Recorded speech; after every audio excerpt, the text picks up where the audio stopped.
सावल मसइलनि खे अजायो वधायो पिया। नंढियुनि नंढियुनि ॻाल्हियुनि ते हथियार सिधा, इहो सभु छा आहे? चकर खान हे इज़त ऐं गैरत जो मसइलो आहे। सावल छाजी इज़त ऐं गैरत जो मसइलो आहे? फ़ैसिलो मूं कयो ऐं फ़ैसिले में छोकिरी जो संग चटी में तव्हांखे ॾिनो। जॾहिं त छोकिरी हैदर सां शादी करणु न पई चाहे ऐं छोकिरी जो पीउ बि राज़ी न हुयो ऐं छोकिरी पंहिंजी मर्ज़ी सां सिकू सां निकिरी वई ऐं तव्हां हैदर जो निकाह ज़बरदस्ती सिकू जी भेण सां कराए छॾियो त पोइ हिसाब बराबरि थी वियो। हाणे ॿी छोकिरी जी ज़िंदगी बर्बाद करणु तव्हांखे मां कोन ॾींदुसि।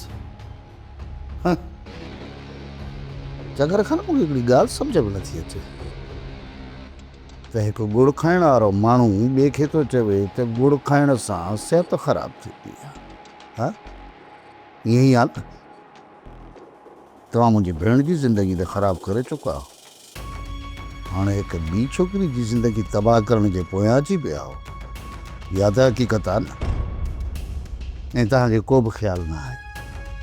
चकर खान जॾहिं त इहा सोच तव्हांखे रखणु खपे। बस सावल बस, तूं केरु थींदो आहीं मुंहिंजी ज़ाती ज़िंदगीअ मथां आङुर खणण वारो? मां केरु थींदो आहियां?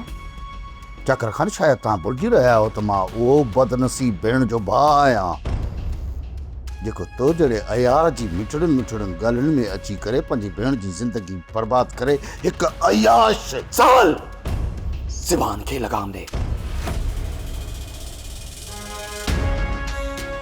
सच ॿुधण जी साप ख़तम थी चुकी आहे। बाक़ी रही हिन निकाह जी ॻाल्हि त हिन निकाह खे हाणे मां रोकींदुसि, मां, छो त खारे पाणी जा खूह ऐं मुनाफ़िक़नि जा रूह कॾहिं बि मिठा नाहीं थींदा।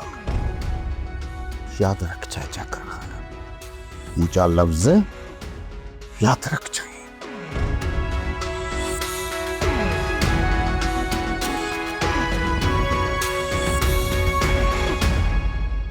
मां बि ॾिसां त सावल निकाह थियणु कीअं कोन थो थिए।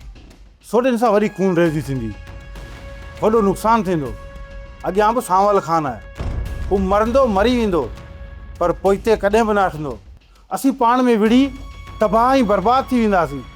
सावल मुंहिंजे साम्हूं अची मूंखे धमकी ॾेई वञे ऐं मां अठ करे वञा, कुझु पुछां बि न।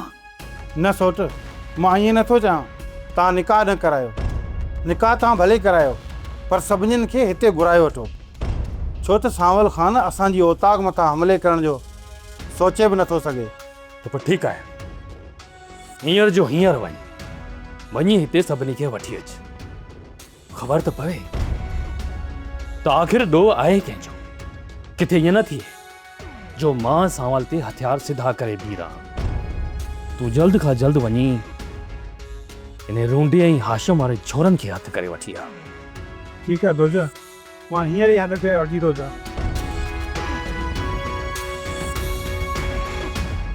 सब्सक्राइब कयो असांजो official YouTube channel Sindh TV HD drama ऐं वधीक अपडेट लाइ बेल आइकन खे क्लिक करियो।